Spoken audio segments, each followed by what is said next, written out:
Love You to Death, Stan Kraychik Mystery. Second in the series. Writer Grant Michaels, publisher St. Martin's Inn, New York, 1992. Narrator Eric Aust. Chapter 7. Daddy Cakes. After vomiting most of the chocolate bunny, Tobias was slumped drowsy-eyed on the sofa, getting ready for an early afternoon snoozette. I made a fast call to a local poison control center to report his symptoms, just in case it was poison that he'd ingested. Also, with the ghastly amount of sugar Tobias had just consumed, there was the chance of an undiscovered diabetic complication, but the hospital folk assured me that it was a common syndrome around the candy-laden holidays, like Valentine's Day and Easter. The best remedy was to abstain from sugar and to keep the boy's body moving. That was just what I wanted to hear, since I intended to set out immediately for Station E of the Boston Police Department and confront Detective Lieutenant Vito Branco, the burly cop whose path was once again crossing mine. Or was mine crossing his? I shook Tobias gently. "Tobias, wake up. We have to go out again." "No," he groaned. "I'm tired. We have to go, and I can't leave you here alone." "Then don't go." "It doesn't work that way." I yanked at him, and he resisted heavily with his whole little body. It turned into a kind of a game, with him being as passive as possible and me trying to rouse him gently but persistently. Eventually, the sheer attention of it all got him awake enough so that we could venture out. For what seemed the 1,000th time that winter, I donned the layers of heavy clothing for a trip to the police station. On one arm, I supported a drowsy boy, while with the other, I juggled the recently arrived box of Valentine's truffles. I also wondered again about taking Branco, the candy I'd lifted from Lorette's place last night. Part of me wanted to know if that stuff was poison, but another part of me felt like a Judas betraying a friend. I'd promised to help, so I decided to withhold that evidence a little longer. I hailed a cab and headed for Station E. Once again, the cab, Tobias dozed off again. Almost immediately, he'd hit the sugar slump. Station E of the Boston Police Department is one of the crown jewels of Boston's municipal restorations. Its granite pillars and portico gives the illusion of stately authority and protection and trust from days gone by, the so-called better days. It shares the same neighborhood as the recently developed Boston Center for the Arts, almost as a reminder to performers and audiences to desist from having too much fun, and since the station building is an official historical landmark, all maintenance and renovation must be in keeping with its original design. No skylights, no smoked glass, no fluorescent lights in the public areas, no threat of conversion to condominiums. I paid the driver and carried Tobias inside. He was sleeping heavily, but he almost looked unconscious. Now was the time to flip that on-off switch, if only I could find it. The desk sergeant asked with concern if the boy needed help. I assured him that Tobias was just sleepy and that the urgency of my meeting with Lieutenant Branco had required me to drag the kid along with me. The sergeant responded in a friendly way, without the usual brusqueness I received from heavy-duty straight men. Perhaps my holding a young boy in my arms imbued me with a kind of procreative aura, the kind of power that the breeding male believes is his exclusive domain. I guess having a man-child does have its advantages. The sergeant called Branco and announced me, and surprisingly Branco said to send me in right away. I figured he'd make up some excuse not to see me, since for someone like Branco, contending with someone like me, a little goes a long way. The surgeon offered to put Tobias in Station E's daycare center while I talked with the lieutenant. The daycare center turned out to be a single windowless room, probably a converted interrogation chamber containing a crib, a diaper, changing table, a playpen, and a plastic tricycle. So much for the city of Boston's official attempt at progressive ordinances for working parents. On the bright side, since there was no other children in the room today, or probably any other time, since the distinctive litter of young humans was missing, Tobias had the place all to his quiet little self.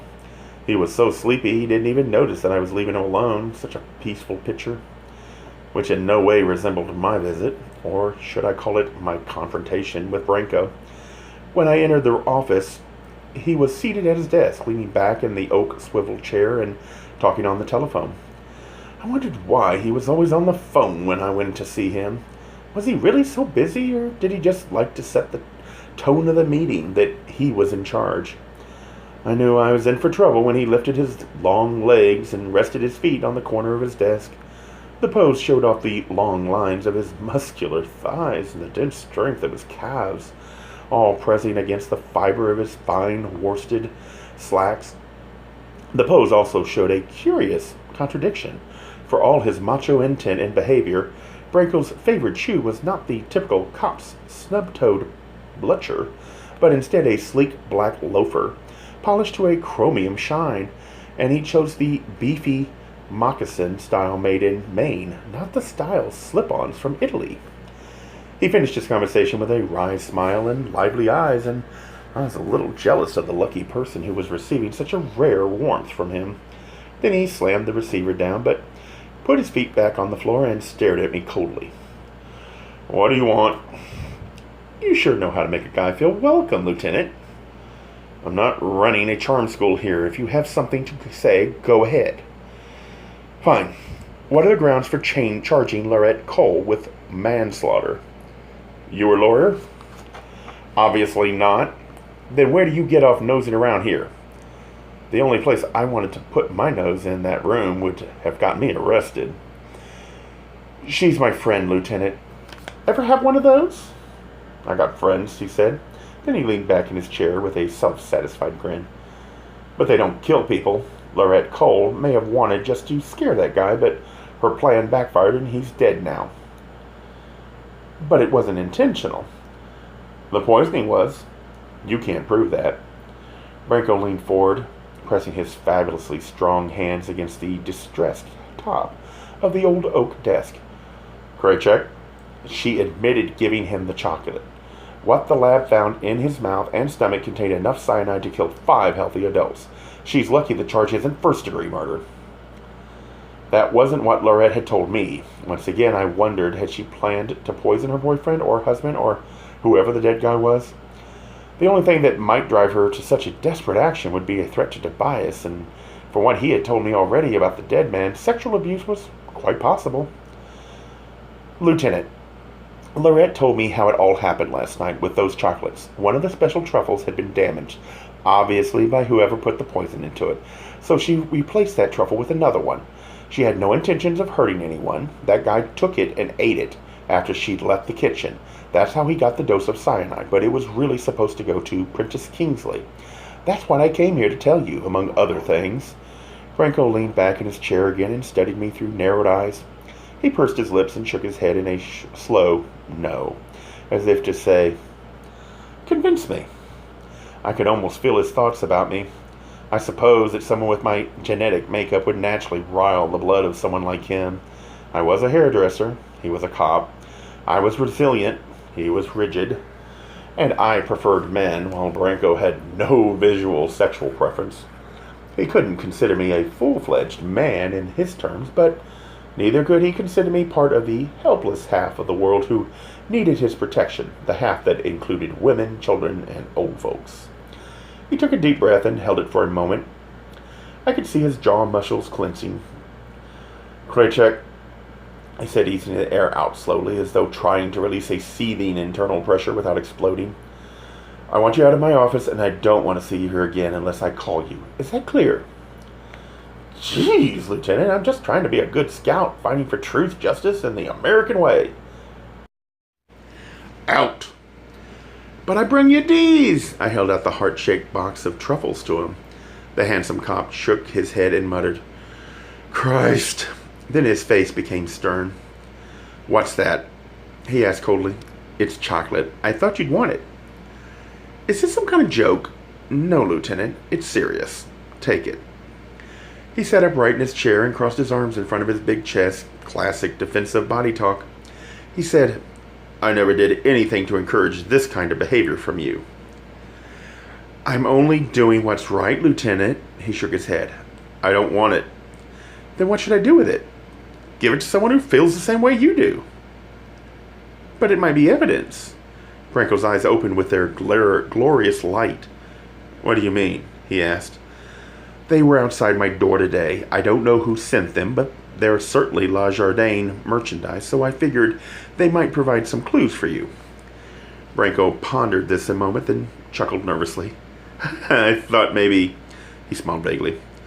I thought with Valentine's Day and you, I thought. Then he actually laughed.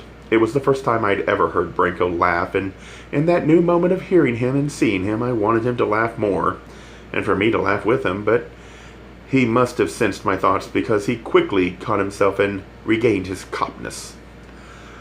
So it's not a gift, he asked. Why would I give you a gift? He took the box stiffly. Thanks, he said. I'll send this down to the lab. Then he stood up abruptly and put on his overcoat. It was a full-cut job in heavy charcoal-colored multon. On someone else it might have been a mere stylish tog, but on Branko it had the aura of a sacred garment. He opened the door and gestured with his right hand for me to leave. We're finished here. Late lunch? I asked on my way out of the door. Branko scowled. I'm gone for the day. So early. It's only 3 o'clock. Kraychik, if you're playing timekeeper, why don't you mark down that I've been on duty here since 8 a.m. yesterday morning? 8 a.m. in the morning is redundant, Lieutenant. Branko grunted. I never intended to be sarcastic with him, but it always seemed to happen. I sometimes wished we could be friends, bonding buddies who touch each other easily and share pitchers of beer and the stories of their petty victories and losses, but if Branko ever touched me, or I him, I'm afraid the symptoms of my style of male bonding would become protrudingly obvious. He headed down a busy corridor on his way out of the station, and I tagged alongside him. With his long legs, Branko moved easily, yet his step was almost silent against the marble-tiled floor. Not the typical clumping tread of authority. His overcoat, still unbuttoned, unfurled itself around and behind him like a big, dark cape. Lieutenant, I was at the Gladys Gardner factory this morning, and I think they're hiding something. I don't care, Kraychik. I'm off duty now. But they wouldn't show me where La Jardin makes their truffles. Believe it or not, they have a right to privacy, especially from people like you. But I think the poison truffle came from that factory. Someone in that place loaded that truffle with cyanide. It could have been done anywhere. In fact, it's a strange thing. We searched Laurette Cole's place and didn't find one piece of chocolate there. Now, for a woman who was supposed to be managing a chocolate shop, wouldn't you say that's odd? Well, I replied haltingly, since I was withholding the very evidence myself. Maybe she's just so sick of the stuff that she couldn't stand the sight of it at home. I mean, I don't keep hair rollers and frosting caps around. But wouldn't she have some of it around for her boy? No, Lieutenant. His nutritional health always comes first, I lied. I think what happened, though, is that you were looking for incriminating evidence at Laurette's place and you didn't find it. So rather than believe the facts, you'd prefer to suspect foul play. Those are your words. Isn't there a chance you're on the wrong track? Branko stopped walking and faced me. You are on the wrong track, Kraychik. We've got a corpse, a suspect, and a motive. All you've got are some crazy ideas. But I told you I'm off duty. He turned away from me angrily and walked away toward a door marked men. What could I do but follow? Inside, the walls had been refurbished with slabs of gray marble 3/4 of the way up, the remainder painted with high-gloss enamel in a cozy shade of robin's egg blue. The floor was a spotless mosaic of tiny white hexagonal tiles. Everything was austere and functional. Even the cool air was heady with pine disinfectant. Branko stationed himself at one of 2 urinals while I washed my hands. I always wash first. You would too if you had your hands in other people's hair all day. Don't worry, though at the shop I wash afterwards as well. Branko glanced at me, then fixed his gaze on the marble wall directly in front of him. I stared at the urinal next to him. Odd, but it seemed a kind of friendly thing to do together. Branko and me, as though we were reenacting some kind of archetypal ritual. No matter what we do, or who we like, or how we feel, this is how men pee. So I'm standing there, gushing forth with my usual noisy splash, imagining all kinds of anthropological evolutions, how this act hasn't changed much through the millennia. that zillions of men have peed like this, and with any luck, zillions more will too. I mean, I wasn't thinking sex per se, but then what happens? Branko suddenly turns away from his place and goes into one of the empty stalls. Then he closes the door and latches it as though he's afraid of catching something from me. I felt horrible, and then just as suddenly, when I finally heard his tentative flow, I understood his behavior. Lieutenant Vale Branko, that unnerving male animal with a magnificent body and a powerful will, that epitome of Italian machismo, was pea-shy. He emerged from the stall and washed his hands at the sink while practicing his sullen look in the mirror. I pretended to adjust my short hair in another part of the same mirror. Branko frowned at my reflection. I stared directly back into the reflection of his eyes, my whole face one big dopey grin. His lips seemed just about to lapse into a smile too, but instead he began methodically checking his teeth in the mirror. Outside in the cold air, Branko's curly black hair glistened in the bright sun. The guy could have been a magazine model in his youth, but in those days the publishers were still reluctant to put such a sensual man on their front covers. I followed him to his car, a vintage Alfa Romeo coupe, whose once vibrant racing green lacquer was now discolored and matte. "Lieutenant, will you at least question the people at the chocolate factory?" Branko looked at me wearily. "Kraychik, I told you to stop intruding. I know you want to help your friend, but you're getting in the way." "I'm finding facts." Branko shook his head. "No. You're just repeating what other people tell you. For all you know, everyone is lying to you. Why don't you wait until tomorrow and see what kind of cockeyed theory you come up with then?" "Tomorrow may be too late, Lieutenant. There's a killer still out there who wants Prince Kingsley dead. Why should he stop just because you're tired?" "If that's true, he won't stop." Branko got into the car. "But I don't think it's true." He closed the door and started the engine while I vainly polished a small spot on the hood with my fingertip. "Car needs a paint job, Lieutenant."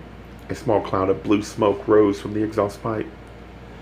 "And a ring job," he replied, and then pulled away, gunning the Alpha's engine to make its distinctive wild roaring sound. I kicked at the soot-blackened snowdrift at the edge of the sidewalk, then turned up Berkeley Street and walked back to the shop. For some unknown reason, in spite of the typical argument of exchange with Branko, I felt that a weight had been lifted from me. I walked more easily than I had since the killing last night, and I felt my leg reaching out freely with their usual long stride. At least Branko and I had long legs in common. That was something, wasn't it? The walk felt good, and I thought maybe if I did more of it, I'd finally shed the extra weight I carried around my middle. It wasn't until I got to the shop and greeted Nicole that I realized what I'd done, or forgotten to do. "Where's Tobias?" she asked. Without a word, I made for the phone. I quickly called Station E and told them that I'd forgotten my word there. The desk sergeant half chuckled and said, "It's no problem. The little tyke's been keeping us entertained." It seemed strange that the very people who'd imprisoned Laurette Cole were the same ones being entertained by her son. The officer continued, "Do you want to come and get him, or should we bring him by in the cruiser?" "If you could drop him off, that would be fine," I said, but Nicole interrupted me. "Don't you think the boy's been through enough today?" she asked. Confused and feeling helpless, I shrugged. Nicole frowned in dismay. "Tell them I'll get the boy. It looks like this situation needs a real woman to set it right." I explained to the sergeant that Nicole would pick up Tobias shortly. Then I hung up and turned to her. "Doll, I'm stressed out. It was a simple mistake." "Does your stress have anything to do with the lieutenant?" How would I confess with those seemingly innocent moments in the men's room where Branko had derailed my sexual notions about myself? Tea-room trade has never been my style, yet those few minutes alone with Branko had struck a new chord within me. With horror I wondered, was I a latent piss pig? Ugh. "Nikki," I said blithely, "it's my day off. I don't have to explain myself." "You never do anyway. But as for your day off, you just trot on over to your station and take this walk-in who just arrived." "But Nikki..." "Stanley, I did you a favor this morning, and I'm doing one now. Is it so much to ask?" "But there are other people who can take her." "But I want you to take her, and I want you to make sure you keep her in the chair until I return with the boy." "Why?" I asked. But when I saw the woman, the answer was clear. At Snips, we take a walk-in business, provided the clients pass our unofficial, unstated, undocumented requirements. Requesting a specific stylist, for example, gives an advantage for this woman, though one thing alone got her past Nicole at this gate: the full-length chinchilla coat she was wearing.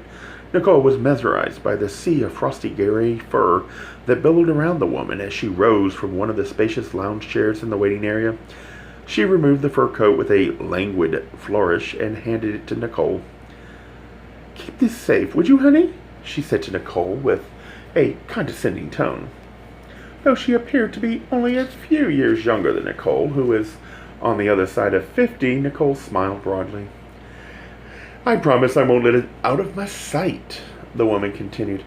"My boyfriend would scream if I lost it, even though it is insured." She threw her head back and laughed as if she'd just told us a joke. Little did she realize that she and Nicole were roughly the same age and that the coat would be tried on, nay, worn to Station E to pick up Tobias, while I dealt with the woman's over-processed hair. Her problem? She was a suicide blonde, dyed by her own hand and in desperate need of color adjustment, along with industrial-strength moisturizing. I handed her a robe and showed her the way to the dressing room, then returned to Nicole. "Run your fingers through that hair dial. You'll ruin a manicure." Nicole nodded, caressing the fur coat that was still lying in her arms. "She's not a towner, but the boyfriend's local." "How'd you find that out?" "She told me his name and even where he works," Nicole replied, proving once again that she could extract almost any fact from anyone. "I swear she wants to share him with me." "Nikki, I think twice about acquiring another fur coat. Those animal rights folks can get pretty nasty." "Stanley, the meat and bones are used for pet food, so the whole carcass is utilized, just like the Eskimo and Native Americans did." "No," I exclaimed in mock disbelief. "I swear it's true. She just told me that now. Ask her for her yourself. Her boyfriend is with Koros Furriers. She's staying at the corporate suite at the Ritz."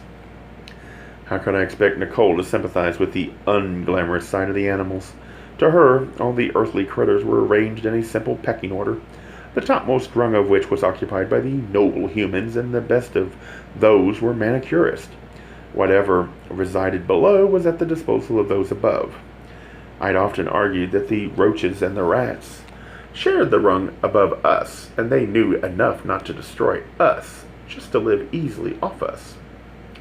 A cab tooted its horn in the service alley, and Nikki slipped out the back way.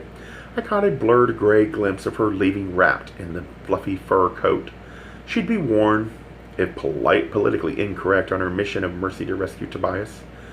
With the woman now seated in my styling chair, I began my diplomatic but stern lecture about using hair coloring chemicals at home. She replied, "But I don't do my own hair. My previous hairdresser, well, he had a little problem with drugs," which explained her frayed hair. Unfortunately, chemical abuse is not limited to the sinks and styling chairs in her hair salons. The personal are susceptible too. I was lucky that my addictive side satisfied itself mostly with food. I began working on the woman's hair, applying artfully blended color to the roots. Only the rest of the hair shaft needed loving kindness, but not more ammonia or peroxide. I'd treat that part separately later on. While I applied the color, I mulled the facts. I knew so far about last night's killing. When you and your client aren't idly chattering, hair work can actually be a kind of meditation. Fortunately, the woman only purred, which helped me think quietly to myself. I was too concerned that the poisoned truffle was supposed to be on Prentice Kingsley's plate last night. If that was true, and things had gone according to plan, then Prentice would be dead now, and the case would be completely different. So was the killer waiting for the next best chance to get him? Or was Lorette simply trying to shift the blame from herself and her intentional killing of Trek DeLorean? Had I naively fallen for a deception? It always seemed to come to that, what the police believed versus the claims made by the victims and perpetrators of a crime. For my part, I didn't like the doubt that was growing inside me. I wasn't sure whether a friend of mine, namely Laurette, was involved in the killing by choice or by accident. The police thought she was guilty, all the way. I didn't want to. I finished applying color to the woman's hair, then wrapped it all in plastic and left the chemicals to oxygenate their way to a miracle. While it all cooked quietly, I went to the back room and poured myself a cup of coffee. Since it was technically my day off, I added a shot of Nicole's cognac to it. Drinking on the job is forbidden, but Nikki wasn't there to scold me. Besides, she was playing her own pranks, so sipping my brew, I pondered what my next move would be. Prentice Kingsley was the intended victim, but I'd already tried and failed to find him. Perhaps Liz Carlini or Dan Dougherty might know something that would explain why someone was trying to kill him. I chose Dan Dougherty as my next subject. Since he lived in town, I'd pay him a call as soon as Nicole returned with Tobias. To extend the time my client would be in the chair, I suggested that I do a temporary rinse to color the abused hair shafts without causing further damage. That way the hair would have a chance to grow out healthy again. I did chop about 3/4 of an inch off the fried ends too. By some psychic miracle, I timed the finishing touches on the woman's hair to coincide exactly with Nicole's return from Station E with Tobias, again through the back door. The woman never guessed that her coat had taken a crosstown excursion without her. When I finished my work, her golden hair had a sheen and glow she'd never seen in it before. Tobias ran into the shop and tackled my legs. "Uncle Stan, you forgot me!" "I'm sorry, Tobias. It was a mistake." My new client eyed me in the mirror. "Your nephew?" I nodded and almost immediately felt the familiar, intentional pressure of a forearm rubbing against my hip. Working with people, you get touched a lot. Sometimes it's accidental, sometimes it's friendly, sometimes it's loaded. "I love what you did for my hair," she said. "I just gave it what it needed." She stared directly at my reflection in the mirror. The steady gaze of her eyes into mine conjured for me all the tawdry experiences of her life so far, and she asked, "Are you so good with the other parts of the body?" I winked and smiled. "Some think so." She went and changed back to street clothes, then got her fur coat from Nicole. After paying my exorbitant fee at the front desk, she returned to my station and reached inside her small beaded purse, which was just big enough to hold about $2,000, and a lipstick. Her manicured, bejeweled fingers pulled out a crisp $20 bill. "You're a genius," she said. "I'll be back next week."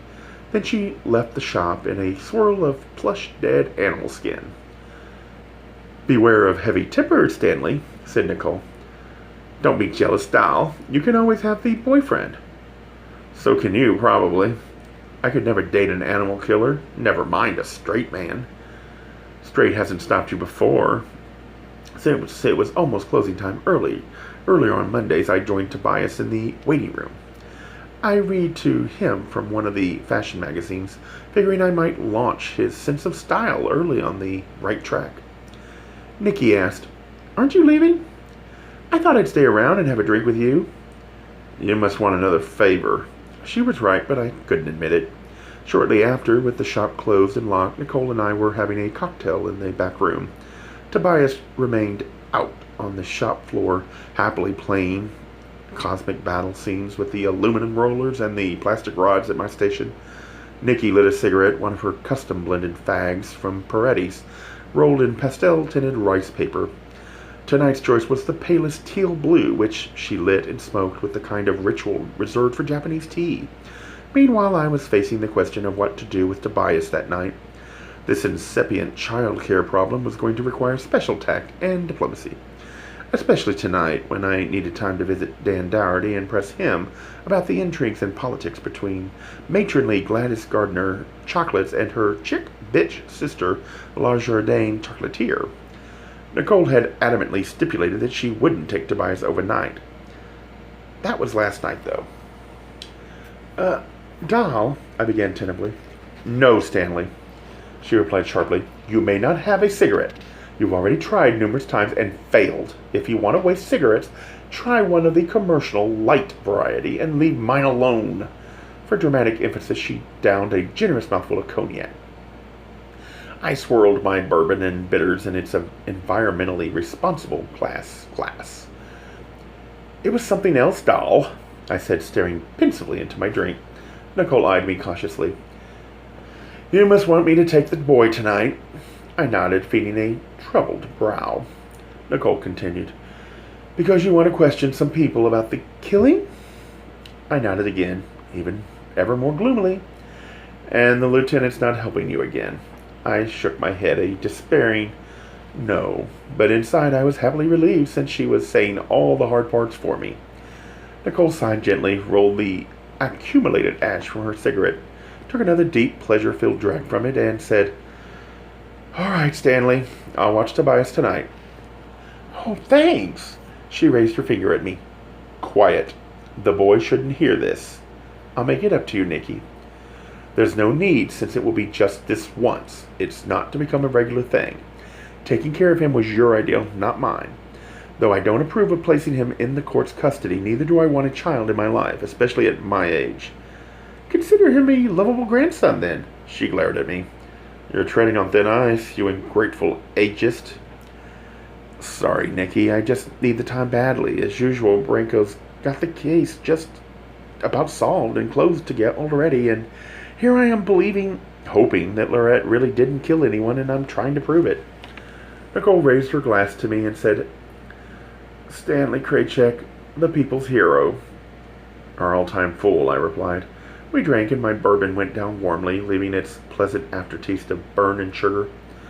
Nicole said, Sounds like you still have doubts about Lorette. I don't know. I want to believe her, but her story is as neat and tight in its own way as Branko's, and I never accept his side of things. Nicole said, Lorette does have a lawyer, Stanley. Chaz fully intends to get her acquitted. But does he care about what really happened, about the truth? He's not the villain you make him out to be. Nikki, I never accused him of villainy, arrogance, chauvinism, and greed, perhaps, but not villainy.